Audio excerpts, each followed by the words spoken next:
জানাই পানসারি মশালে presents রাঁধুনিতে power by জয়পান appliances. কেমন কাটালে কালকে জন্মাষ্টমীর দিন? এই বিশেষ দিন নিজের গোপালকে বা অন্য কারোর বাড়িতে পুজো হয়েছে সেই গোপালকে কি কি ভোগ দেওয়া হয়েছিল মাথায় রেখেছে তো? আজকে কিন্তু আমরা সেরকমই গোপালের প্রিয় দুটো ভোগ বা প্রিয় দুটো খাবার শিখবো। নমস্কার দিদি, কেমন আছো? আজকে আমার রাঁধুনি সুদীপাদি। সুদীপাদি কিন্তু একেবারে গোপাল ভক্ত বলতে যা বোঝায় তাই। নিজের গোপালকে একেবারে কোলে করে নিয়ে চলে এসেছে রাঁধুনিতে। তোমরা দেখতেই পাচ্ছ গোপালকে, তিনি সামনে বসে আছেন, তিনি কিন্তু সুদীপাদির গোপাল। গোপালকে হাতছাড়া করতে চায় না এক মুহূর্ত। কালকে পুজো দিয়েছে, কালকে ভালো করে পেট পুজো করিয়েছে গোপালের, আজকে সঙ্গে করে বগল দাবা করে নিয়ে চলে এসেছে। তো কালকে গোপালের এই জন্মদিন কিরকম পালন করলে বলো? প্রতি বছরই করে থাকি। আসলে আমার গোপালের আবার দুটো জন্মদিন হয়। আচ্ছা, একটা তো জন্মাষ্টমীতে হয়েই থাকে, কিন্তু আমার গোপালকে আমি এনেছিলাম 28 নভেম্বর।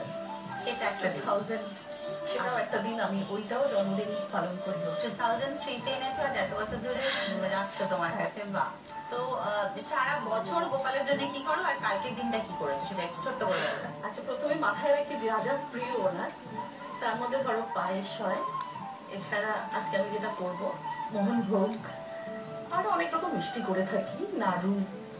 তাহলে সুদীপাদি আজকে তুমি কি শেখাচ্ছ? আজকে প্রথমে করবো মোহনভোগ, তারপরে করবো যুগলবন্দি, কোপ্তাকারি। আচ্ছা, এটা কি তোমার গোপালের? তাহলে আজকে সুদীপাদির গোপাল যেগুলো খেতে ভালোবাসে আমরা সেগুলো শিখবো। দেরি করবো না, চলো হিসেবে।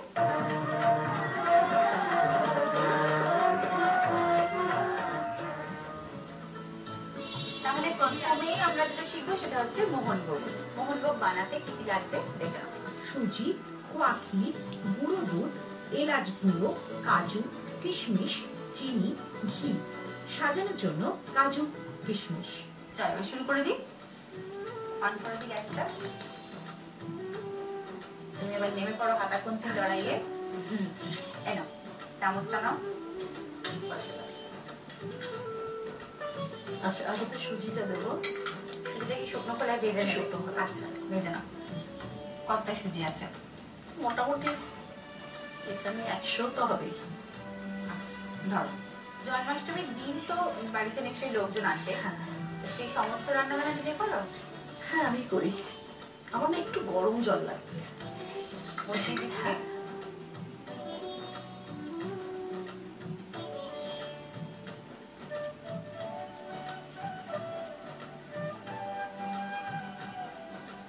জল বসাবো তো? কতটা জল দেবো দেখো তো? খুব বেশি জল লাগবে না, খুব সামান্য, ব্যাস ওতেই হয়ে যাবে। কারণ মোহনভোগে খুব বেশি জল দিতে লাগে না। আচ্ছা, একটু হালকা বাদামি হয়ে গেছে, এবার ঘিটা দিয়ে দাও। তুমি একটু আঁচটা আমি মোহনভোগে একটু ঘি বেশি লাগে। এখানে সুজি কতটা দিয়েছি দেখো? সুজি 100 গ্রাম মতন হবে। আর ঘি কতটা দিলে? প্রায় 100 গ্রাম। সেটাই বলছি, মানে মোটামুটি যতটা সুজি ততটাই ঘি। জল কিন্তু গরম হয়ে গেছে। একটু ফুটে যায়। আচ্ছা, রান্নাতে আমি সবসময় গরম জল দিই, যে কোনো রান্নাতে।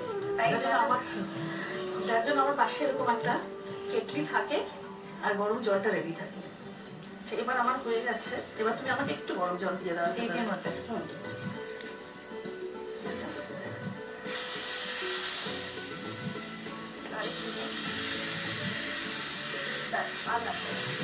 এবার আমি সঙ্গে সঙ্গে চিনিটা দিয়ে দিলাম। আচ্ছা, চিনি এখানে প্রায় কতটা আছে? এখানে 250 ছিল, ধরো আমি দিয়েছি 200 গ্রামের মতো দিয়ে। হ্যাঁ, মিষ্টি তো একটু বেশি পড়তেই হবে। আচ্ছা, এর সাথে সাথে আমি একটু গুঁড়ো দুধ দিলাম হালকা। জল আর অ্যাড করতে লাগছে না তো? না, এরপরে খোয়াটা এখন দিয়ে দিতে পারি। দিলাম, এরপরে খোয়াটা দিচ্ছি, দিয়ে দাও। খোয়া কিলো মনে হচ্ছে প্রায় 100 থেকে 150 গ্রাম নাকি? 100 বেশি আছে, প্রায় 200 মতন আছে। এবার একটু সিম করে দাও। হ্যাঁ, সিম করে দিচ্ছি। একটা কন্টিনিউয়াসলি নাড়াও। এবার নাড়তে হবে। আমার মনে হচ্ছে তুমি আমাকে একটু জল দাও, এর ভিতরে সামান্য একটু জল দাও। ব্যাস, একদম ওই অল্প আছে হবে। এবার আমি কিশমিশ আর কাজু বাদাম দিতে থাকি, দিয়ে দাও, কিশমিশটা দিয়ে দাও, সেদ্ধ হয়ে যাবে। কাজুটাও দিয়ে দিচ্ছি।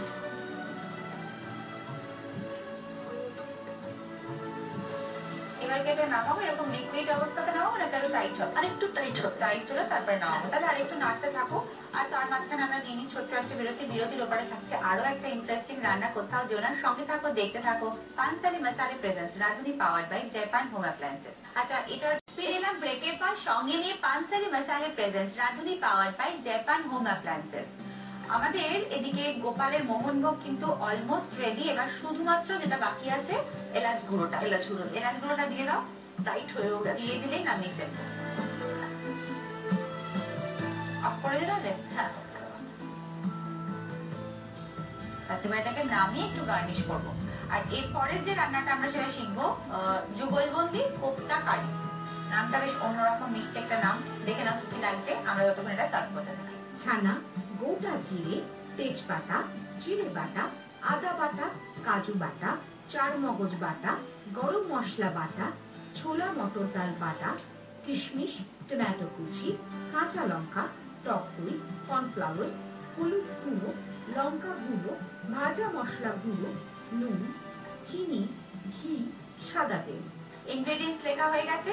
আর এদিকে মোহনভোগও কিন্তু তৈরি হয়ে গেছে, সুন্দর করে গার্নিশ করা হয়ে গেছে। এবার আমরা শিখে নেব নতুন রান্নাটা। শুরু করে দিই। কোন তেলে হবে বলো? ফার্স্ট থেকে তেল দেবো করা হয়েছে না অন্য কিছু করবে? না, আমি একটু আমাকে ছানাটাকে তৈরি করতে হবে। তেল লাগছে।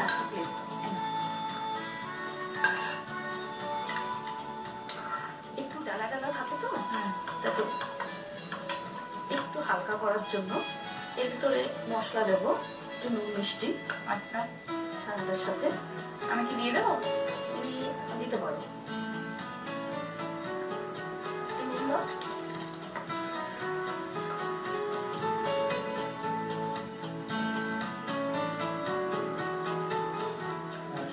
দাও, অতটা লাগবে, ব্যাস।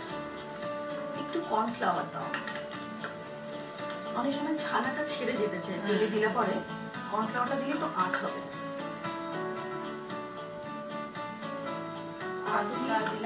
এরপর একটু ভাজা মশলা আছে, দাও দিচ্ছি এখানে। ভাজা মশলায় কি কি আছে একটু বলে দাও। এখানে আছে জিরে, মৌরি, ধনে, একটু গরম মশলা, ঠিক আছে, আর একটু লঙ্কা। ভাজা মশলাটা কি কি দিয়ে তৈরি হয়েছে মনে আছে? এর মধ্যে পড়েছে ধনে, জিরে, মৌরি, শুকনো লঙ্কা আর হচ্ছে গরম মশলা। গরম মশলা 3 রকম আর কি, দারচিনি, এলাচ, লবঙ্গ, যা যা পড়ছে এই সবকটা মশলাই আগে শুকনো খোলায় ভালো করে ভেজে নিয়ে তারপরে গুঁড়ো করা, তারপরে তৈরি হয়েছে এই ভাজা মশলা। আচ্ছা, এবার একটু ঘি দিয়ে দিলাম। হ্যাঁ, আমি দিয়ে দিচ্ছি। যেরকম ময়মের কাজ করি। আচ্ছা, মানে সুন্দর একটা বেশ ডো হলো, তার মধ্যে ময়মের মতন করে ঘিটা দিতে। হ্যাঁ, এবার এটা ব্যাপারটা কি অনেক হালকাও হয়েছে। এবার একটা লেচি করবো ছোট ছোট করে। আচ্ছা, আর এর ভেতরে একটা ডালের আমি তৈরি করে এনেছি। এর মধ্যে একটু মটর ডাল আর ছোলার ডাল দুরকমই আছে। এটাকে ভিজিয়ে রেখেছিলাম, রেখে তারপর তোমার মিক্সিতে আর কি বেটে, বাটা বলবো না, মিক্সিতে কি বলবো, পেস্ট করেছি। করে তাহলে এর মধ্যে এই দুরকম ডাল ভিজিয়ে রেখেছিলে, তারপরে মিক্সিতে পেস্ট করার সময় কি নুন মিষ্টি কিছু দিয়েছো? নুন মিষ্টি তো একটু দিয়েছি। এটা তোমার ভাজা মশলা সিদ্ধ করা তো? না, সিদ্ধ করতে হবে, জাস্ট ভিজিয়ে রেখেছিল। আচ্ছা, ও তারপরে আবার এর মধ্যেও ভাজা মশলা পড়েছে, একটু ভাজা মশলা দিয়েছি, দিয়ে ডালটাকে প্রিপেয়ার করে রেখেছো। এটা আমার তৈরি হয়ে গেছে। হ্যাঁ, এবার যাতে লেচিটা বানাবো। আচ্ছা, আগে বলগুলো করে নিই, তাহলে একরকম হবে সবগুলো। আচ্ছা, এটার ভেতরে তুমি এটার পুর দেবে, ওটাকে একটু বল করতে হবে। সেটা বল করতে হবে, এটাকে করে দেবো। নাও, করে দাও।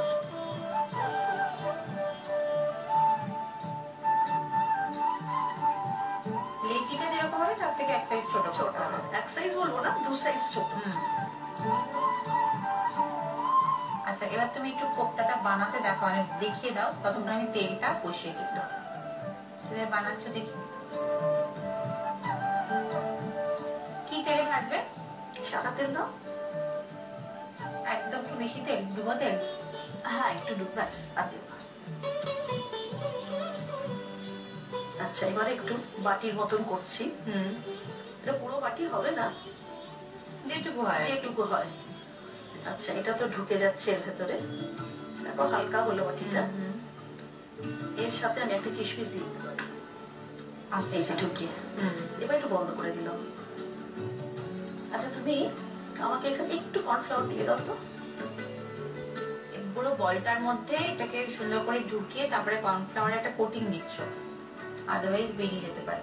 আচ্ছা এভাবে তাহলে বাকিগুলো আমরা আগে বানিয়ে ফেলি। তেল কিন্তু গরম হয়ে গেছে। হ্যাঁ এবার আমি ছাড়বো। এবার দিয়ে দাও। অল্প আছে, ছাড়বো। দাও আমাকে দাও এবার। পাঁচটা আমার হাতে, এবার আমাকে দাও। আচ্ছা এটা একদম কি ব্রাউন কালার হবে? হ্যাঁ হালকা ব্রাউন হবে। ভাজা হয়ে গেছে, এবার উঠিয়ে দিই। তুলে দাও। অফ করে দিয়ে গেছে, অফ করে দাও। আচ্ছা এর মধ্যে কি ঘি দিয়ে হবে না তেল দিয়ে? এটা আমি সাদা তেল দিয়ে করবো। আচ্ছা আমি তেলটা দিয়ে দিই গরম হোক। দেখো ব্যাস এবার ঘিও দেবো তো, তেলটা ঠিক আছে। সুন্দর ভাজা হয়েছে, কিচ্ছু হয়নি। ভয় পাচ্ছে যদি ছেড়ে যায় তো একদমই ছাড়ে। গোপালের জিনিস তো, গোপাল খেতে ভালোবাসে তো ঠিকঠাক হচ্ছে সব। জিরে দিলাম ফোড়ন, তার সাথে একটা তেজপাতা। একটু অপেক্ষা করতে হবে, ব্রাউন হতে হবে জিরে গুলো। এটা হচ্ছে জিরে বাটা। জিরে বাটা। তোমার গরম জল করা আছে? বসিয়ে দেবো। হ্যাঁ আঁচটা একদম কমিয়ে দেবো। মশলা যখন বসাবো না আঁচটা একদম কমানো থাকবে। এবারে একটু জল দিয়ে দাও তো, সামান্য একটু। আমি পরপর দিতে থাকি মশলাগুলো। হ্যাঁ আদা দেবো, দিয়ে দাও। এবার একটু আমি আগে চিনি দিয়ে দিই একটু রং হওয়ার জন্য। জিরে বাটায় যে স্বাদ সেটা কিন্তু জিরে গুঁড়োতে হয় না। আচ্ছা তুমি এর মধ্যে হলুদ গুঁড়ো দিয়েছো, এরপরে কি দেবে? একটু শুকনো লঙ্কা দেবো, দিয়ে দাও। আচ্ছা এরপর আমি দুটো কাঁচা লঙ্কাও দিচ্ছি। কাঁচা লঙ্কার একটা আলাদা ফ্লেভার তো।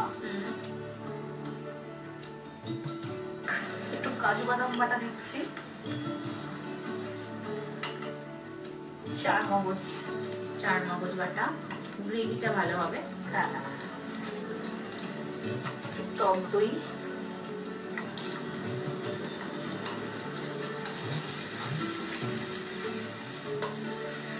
গরম জল কিন্তু রেডি। হ্যাঁ একটু রংটা ভালো হবে, টমাটো খুব ভালো করে ভাজা হবে।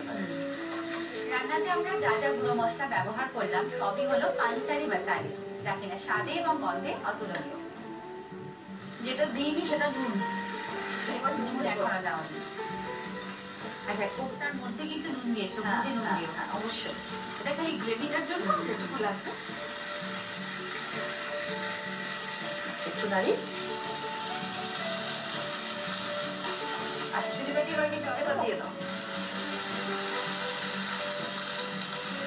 এটা ব্যাস এইটা। এবার আমি কোফতাগুলো দিতে থাকি। দিয়ে দাও। কোফতাটা দেওয়ার পর একটু মানে ঢাকা দিলে একটু ঢেকে দেবো। আচ্ছা আমরা একটা কাজ করি, গরম মশলা আর ঘিটা দিয়ে ঢাকা দিয়ে দিই। গরম মশলা বাটা, এখানে তুমি গরম মশলাও বাটা দিলে এবং জিরে গোটা জিরেটাও বাটা দিলে। এবারে তুমি একটু ঢাকা দিয়ে ঢাকা দিই। হতে থাকুক। রান্না প্রায় হয়ে গেছে, এবার শুধু নামিয়ে নিলেই হয়ে গেল। যুগলবন্দি কোফতা কারি রেডি। ঠাকুরের জন্য যে ভোগ নিবেদন করা হয়ে থাকে দুটোই কিন্তু আজকে আমাদের খুব সুন্দর করে চটজলদি রেডি হয়ে গেল। এবার টেস্ট করতে হবে, কিন্তু তার আগে নেব ছোট্ট একটা বিরতির সঙ্গে থাকো, দেখতে থাকো পানসারি মশালি presents Radhuni power by Japan home appliances. ফিরে এলাম ব্রেকের পর, সঙ্গে নিয়ে পানসারি মশালি presents Radhuni power by Japan home appliances. Sudipa দি তার গোপালকে তো বগল দাবা করে রাঁধুনিতে নিয়ে এসেছে, আর তার জন্যই আজকে শিখলাম দুটো রান্না, যেটা কিনা ভীষণ তার প্রিয় খাবার দুটোই। আমরা টেস্ট করবো, অপেক্ষা করছি তার প্রসাদের জন্য, কিন্তু তোমরা তার আগে দেখে নাও নিরামিষটি। তিসিতে প্রচুর পরিমাণে ওমেগা 3 ফ্যাটি অ্যাসিড থাকে, যা আমাদের রোগ প্রতিরোধ ক্ষমতা বাড়ায়। ফার্স্টে একটু ঝাল দিয়ে শুরু করি খাওয়া, বুঝলে? কোপ্তাটা টেস্ট করে দেখো কেমন বানিয়েছো। তুমি আগে খাও। আগে পরে একসাথে চলো।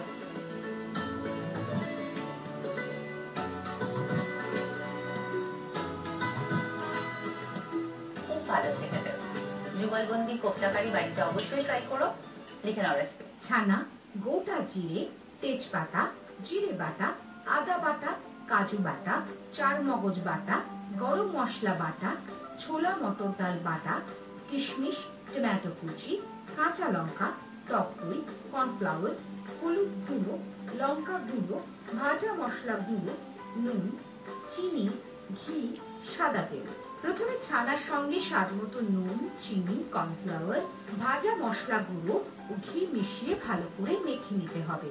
এবার ছানার মিশ্রণটাকে ছোট ছোট বলের আকারে করে এক একটা বলের ভেতরে ছোলা মটর ডাল বাটা ও একটা করে কিশমিশ স্টাফ করে নিতে হবে। এবার বলগুলোকে কর্নফ্লাওয়ারে কোট করে সাদা তেলে ভেজে তুলে রাখতে হবে।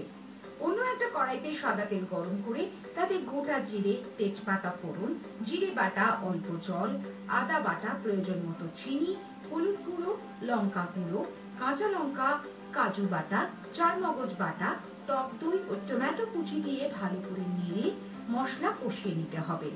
মশলা কষিয়ে তেল ছাড়তে শুরু করলে স্বাদ মতো নুন ও গরম জল মিশিয়ে নাড়তে হবে। এবার ভেজে রাখা ছানার বল, ঘি ও গরম মশলা বাটা দিয়ে নেড়ে ঢাকা দিয়ে রাখতে হবে। কিছুক্ষণ পর ঢাকা খুলে সার্ভিং প্লেটে নামিয়ে নিলে তৈরি হয়ে যাবে যুগলবন্দি কোপ্তা কারি।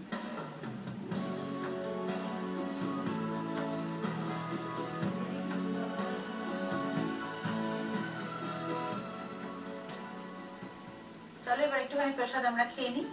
নাও, তুমি নাও।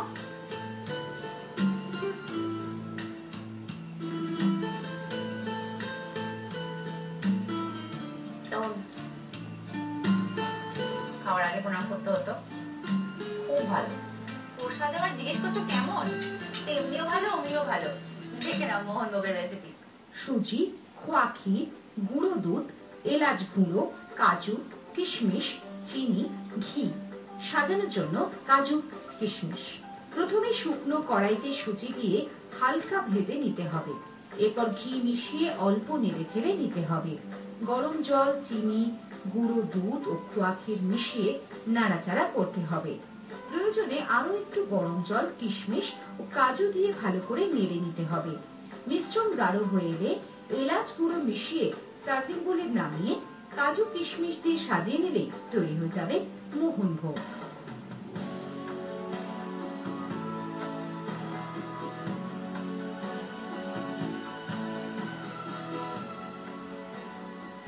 আজকের রেসিপি দুটো আমি জানি তোমার খুব পছন্দের রেসিপি, বাড়িতে তুমি ট্রাই করবে, কিন্তু কেমন লাগলো আমাকে জানিও। তোমার রেসিপির অপেক্ষায় আমি থাকবো। সবকিছুর জন্যই আমাদের ঠিকানাটা তোমার খুব দরকার। দেখে নাও। রাঁধুনি প্রযত্নী আকাশ 8, ইউনিট 2A, তৃতীয় তল, 781 আনন্দপুর, কলকাতা 700107। ফোন নম্বর 30496410। আমাদের মেইল অ্যাড্রেস radhuni@akashart.com। আজ আমাকে এই সুন্দর শাড়িটা পরিয়েছে লেক গার্ডেন্সের সুচিস্মিতা দে চৌধুরীর আরশি বুটিক। অনেক ধন্যবাদ সুদীপালি, তোমাকেও অনেক ধন্যবাদ। খুব ভালো লাগলো তোমার সাথে গল্প করে এবং খুব কনফিডেন্টলি ভালো ভালো দুটো রান্না করলে তুমি। তোমার জন্য রয়েছে রাঁধুনির পক্ষ থেকে বিশেষ কিছু উপহার। পানসারি মশালের পক্ষ থেকে রয়েছে একটি আকর্ষণীয় গিফট হ্যাম্পার। জয়পানের পক্ষ থেকে রয়েছে একটি আকর্ষণীয় গিফট হ্যাম্পার। লেক গার্ডেন্সের আরশি বুটিকের পক্ষ থেকে রয়েছে একটি সুন্দর জুয়েলারি সেট। মহিন্দ্রা নিউপ্রোর তরফ থেকে রয়েছে একটি কাচ্চিঘানি মাস্টার্ড অয়েল। আরারোর পক্ষ থেকে রয়েছে একটি গ্রাউন্ড নাট অয়েল। নিউ আমরের তরফ থেকে রয়েছে একটি সুন্দর কেক। মহেন্দ্র দত্ত অ্যান্ড সানসের পক্ষ থেকে রয়েছে একটি সুন্দর ছাতা। জমিজের পক্ষ থেকে রয়েছে একটি বিশেষ উপহার। রয়েছে পরম্পরা প্রকাশনীর পক্ষ থেকে একটি রান্নার বই। শুক্রবার মানেই রয়েছে নন্দিতার ফুড কার্ভিং এর ক্লাস। নন্দিতা হাজির হয়ে গেছে।